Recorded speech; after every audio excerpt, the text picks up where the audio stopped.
as teachers, we're required to do a reflection on how well our teaching went. And the 4 courses, or 3 courses, which were done in blended mode, so that's strategic thinking and digital transformation in my class, we got together with the coach that we had, who was helping us put these blended learning courses together. So I thought I'd prepare some notes in preparation for that reflection. So these are my first thoughts. They're more like the medium fire now. But this is their first day out.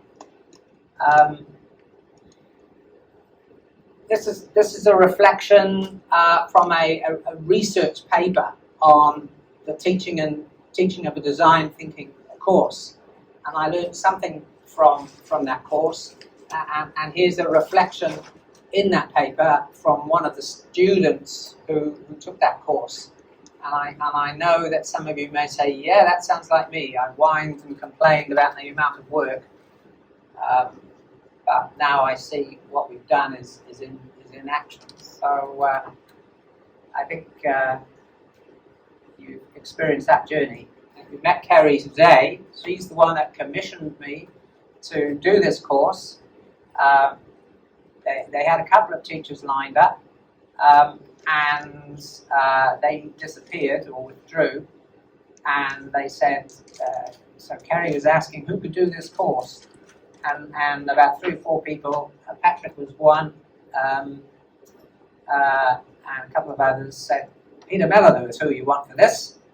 So I had this meeting with Kerry, and she said, this is what I want, the students to be inspired and wowed by this course.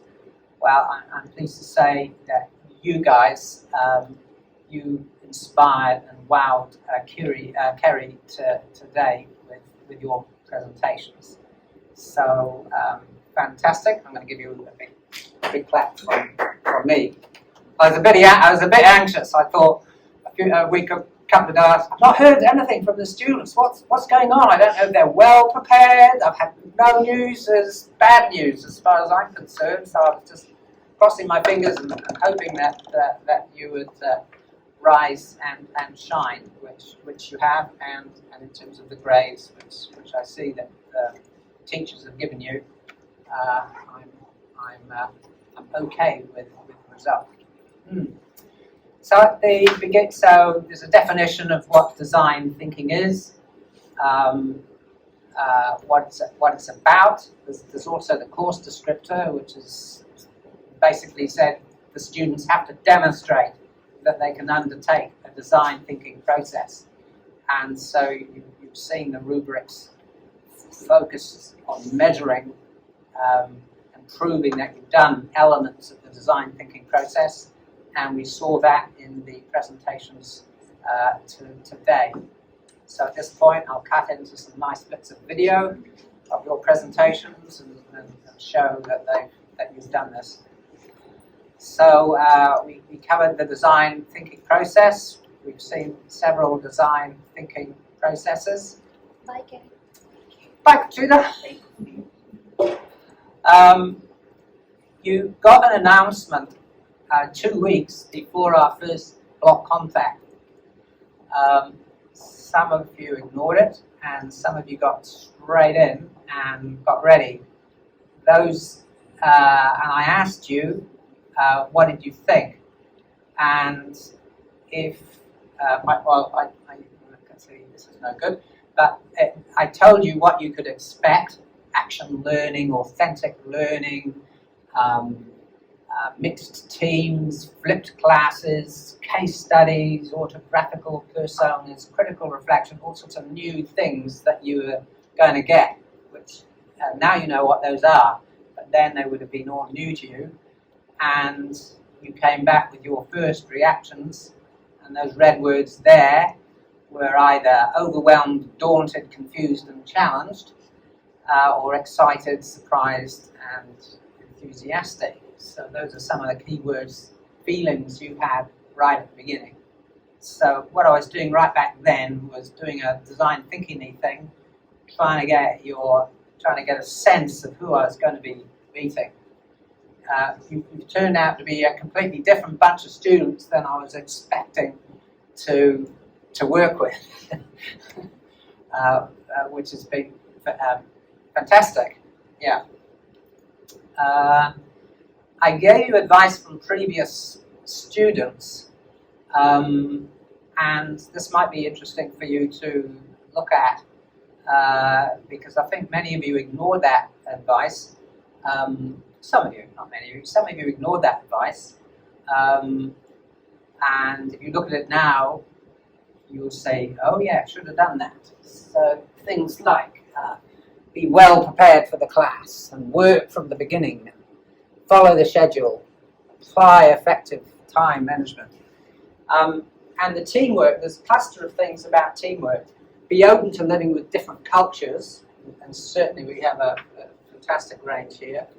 Learn to influence your teammates to be more proactive and effective in the team, and that's been a challenge for some of you, some teams.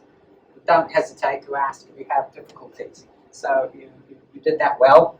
When you did have difficulties, you got it sorted. You'll remember you're not in Guatemala now, you're in postgraduate studies. Expect the unexpected, I warned you about that. And I told you I'd reward excellence but not mediocrity.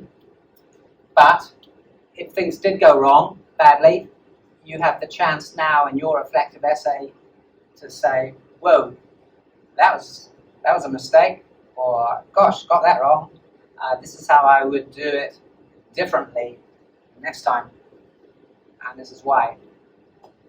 I asked you what your expectations were. Why are you taking the course? To learn new skills, new knowledge, new behaviors, theories, international dimension. So that's what you wanted.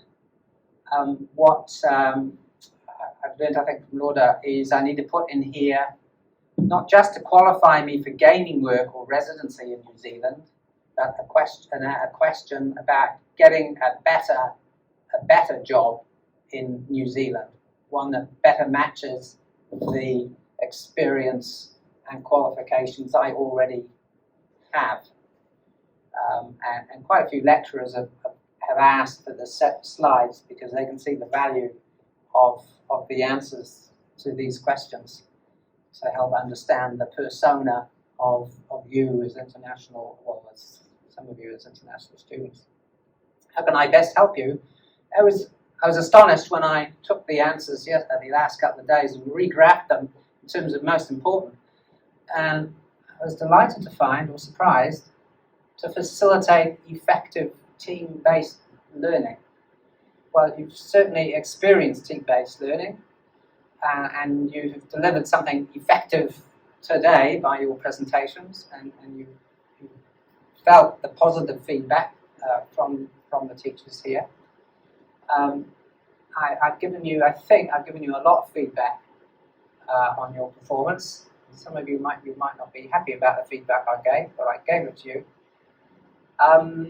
I think there's that one by being warm and supportive. I don't know if I'm a warm and supportive person. I'm not naturally warm and supportive. I'm more the one at the bottom, a stern taskmaster. You didn't want me to be that, so I apologise for that. I will try and be more warm and more supportive in the future. And so there's that there. But it's interesting to see that you really did want to learn in a team-based learning mode. And I anticipated something like that, which is why I did the Gallup, is build a profile with you early so that you would understand the different strengths and weaknesses that you had in your teams.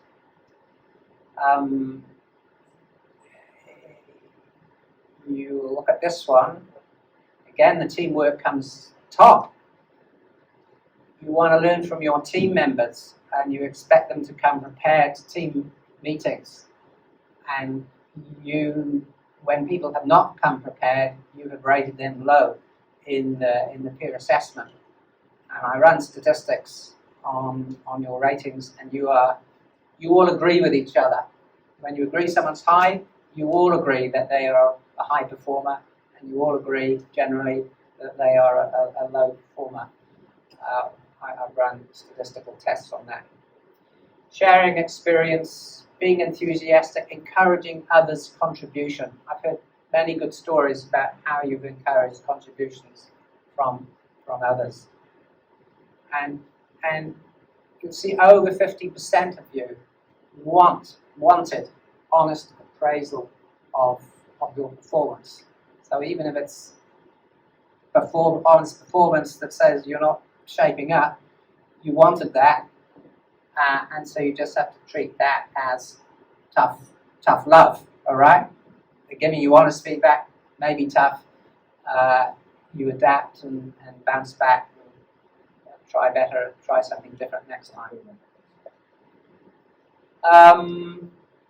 And this is how you want it to be evaluated. And I do remember talking about this in class and saying, you'll be evaluated a little differently than what you expect. You will be doing oral presentations. You will have people from industry evaluating what you do. And you saw that happen today. Right. And you all expected to motivate yourself. Your first contact was with EcoQuest. We ran them with the Zoom, and we had quite a learning adventure there. And Team Warpork picked up the baton and continued that relationship. I think 3 of the students in that team wrote their assignment 1B, the case examination, based on EcoQuest, and that built up that relationship and put them in a good place to do the what you saw today, the coastal resilience. But their first evaluation was about how EcoQuest responded to COVID and how they had to pivot and come up with a new product, the Science Taster, and they wrote case studies on how well that could have done and discovered there wasn't too much design thinking. Team dynamics.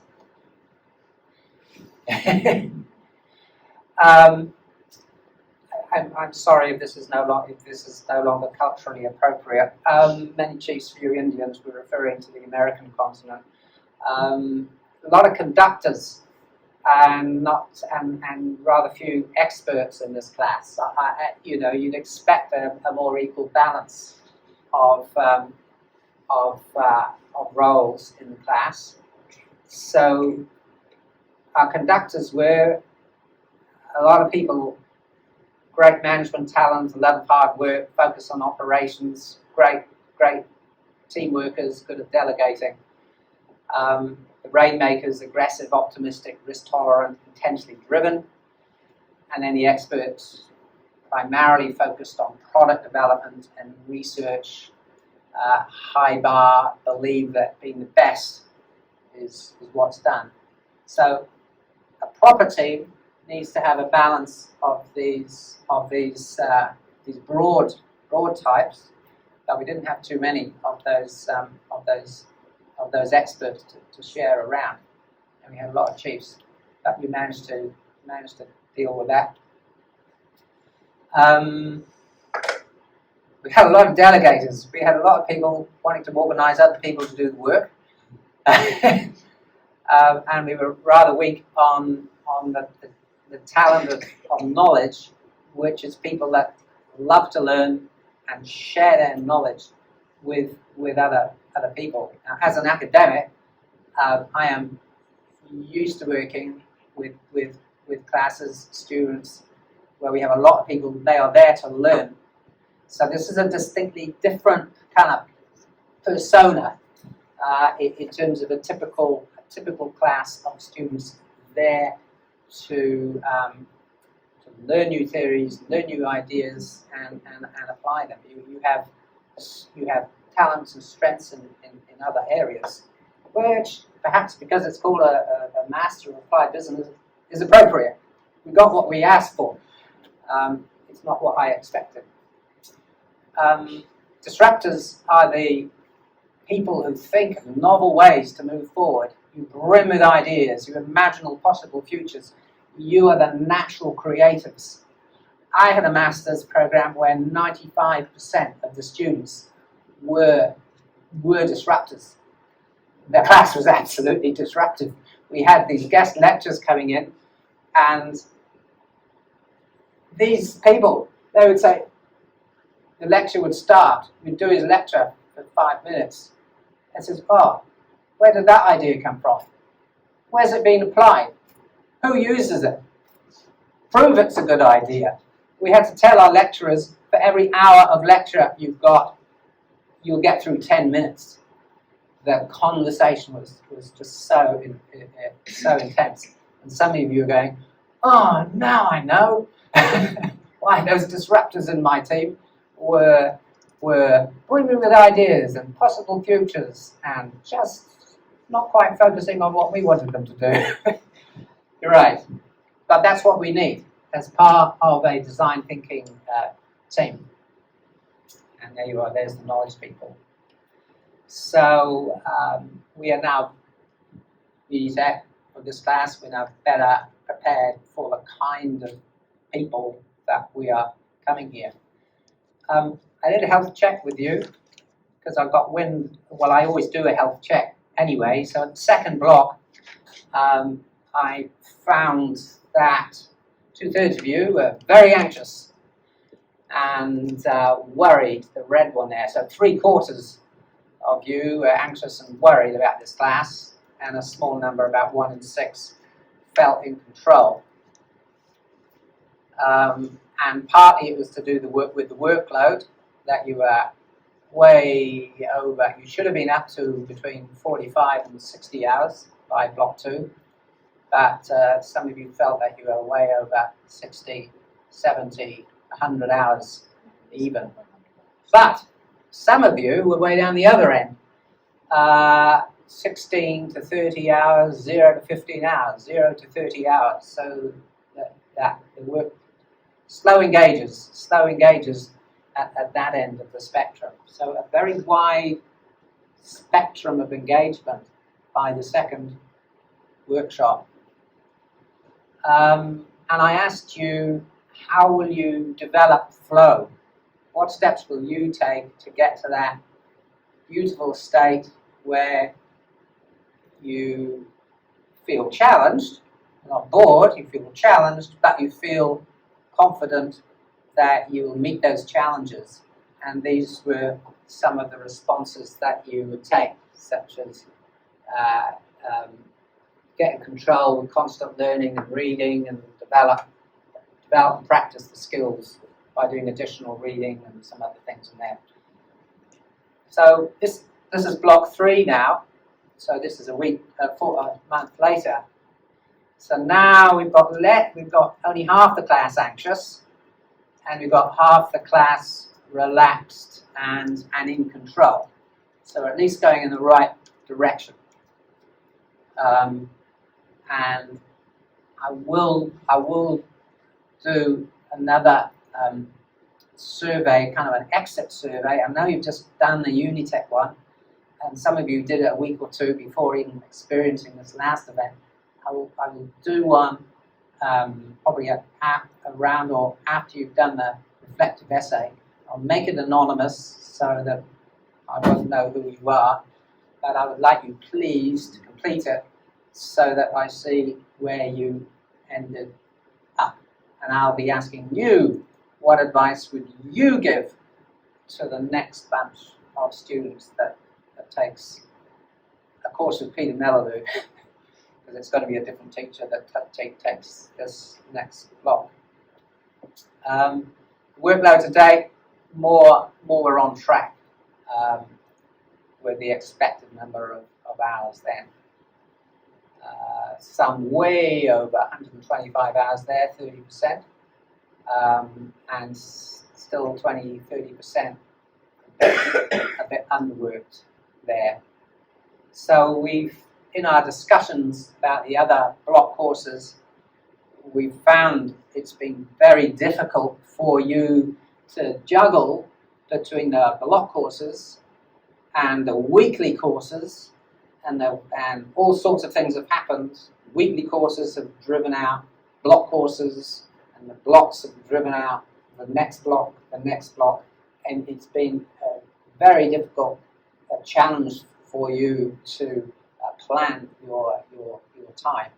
And then you've got babies and children and disasters and crises, and sleeping on couches or whatever. So, and here, how would you develop flow? Let teammates take more responsibility to run meetings and lead discussions. Learn more about how to get things done, etc. I asked this question in the second block, similar result to this. You felt very challenged by this class, 4 rather than 5, more challenged than other courses. But the good news, most of you felt confident that you would develop the knowledge and skills to meet the challenge of the course. So, and I think we've seen today, most of you met that challenge, many of you. Right, so course teaching evaluation. Okay, there's some other data I've got to evaluate. So the insights, this is the work in progress that I'm working on, trying to distill out of all this data I've collected and my experience with you, what do I think? And this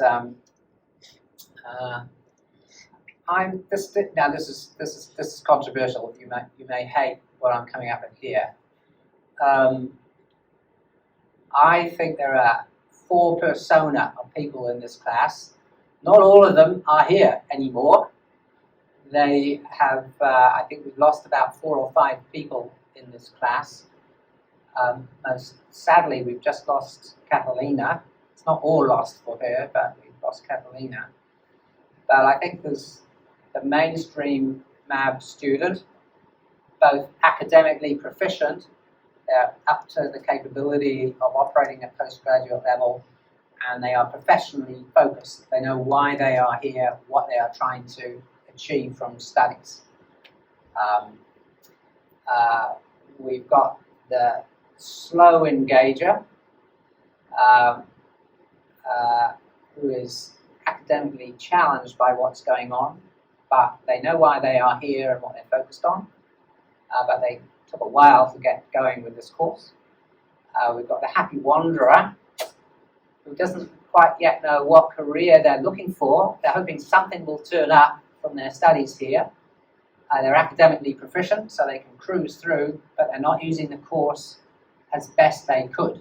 They're not using the course to achieve what Lauda and his team, Lauda wants from his team, which is they want to use the course and the experience of the MAB to help them achieve the professional goals that they're here for. So they're just happily wandering through. And then there's the ticket puncher, and they've gone. They're the ones that are not academically challenged. They find this difficult.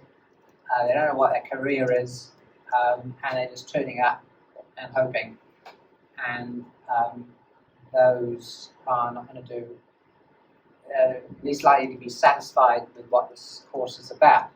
But the mainstream MABs focused on why they are here, what they want, most likely to be satisfied with what the MAB is about and what this course is about.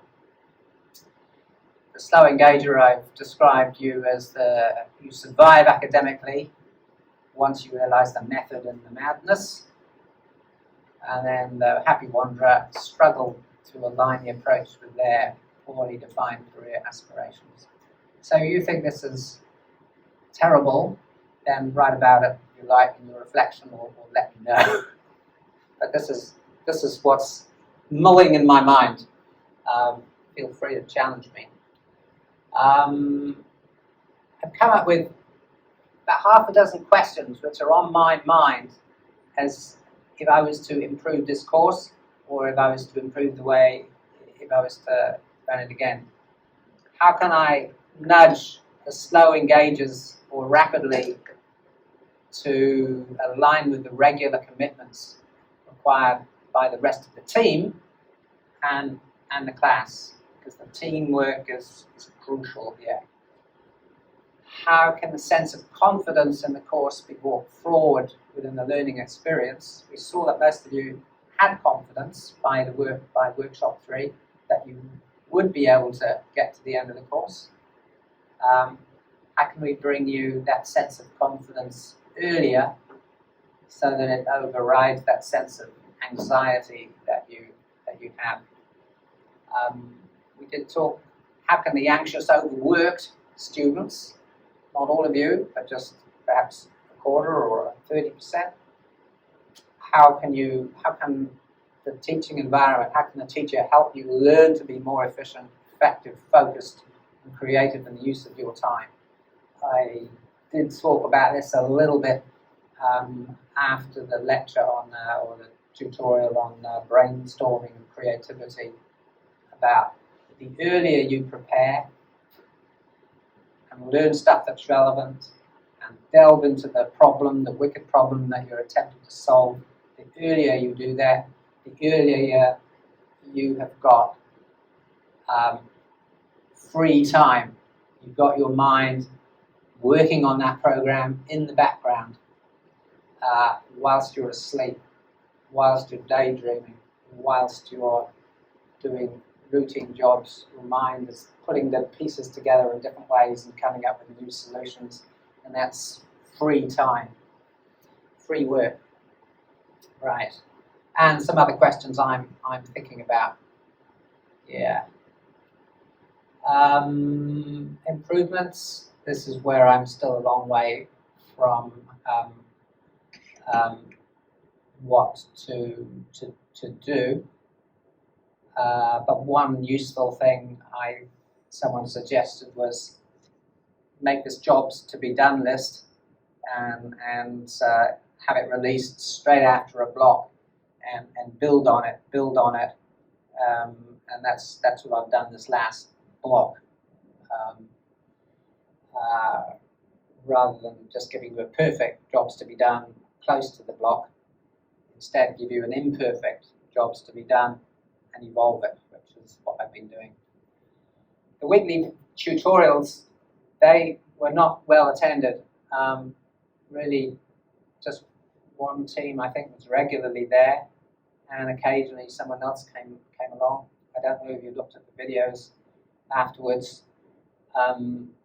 I think was it for the team that did attend, was it useful having those tutorials on Wednesdays? Yeah. So I think that they need to be made mandatory, compulsory for people, at least just one person per team. That's what I recommended, but it didn't happen. All right. Yeah. Benefits, blah blah. So we just had one. We have 2 industry clients, and it would be nice to have pre-approved industry clients well before the class begins.